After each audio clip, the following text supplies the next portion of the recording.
ವೀಕ್ಷಕರೇ, ನಮ್ಮ ಚಳ್ಳಕೆರೆ ಟಿವಿಗೆ ಸ್ವಾಗತ. ಇಂದಿನ ಪ್ರಮುಖ ಸುದ್ದಿ.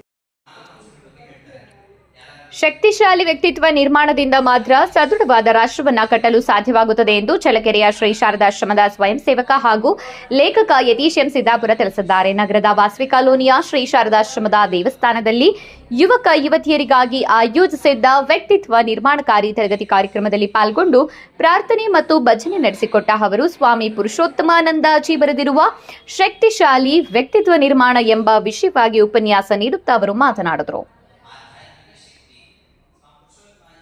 ಪೂಜ್ಯ ಮಾತಾಜಿ ತ್ಯಾಗಮಯಿ ಅವರು ದಿವ್ಯಾತ್ರೆಯರಿಗೆ ಮಂಗಳಾರತಿಯನ್ನ ನೆರವೇರಿಸಿದರೆ ಸನ್ಯಾಸಿ ಗೀತೆಯ ಗಾಯನ ಮತ್ತು ಪ್ರಸಾದ ವಿನಿಯೋಗ ನಡೆಯಿತು.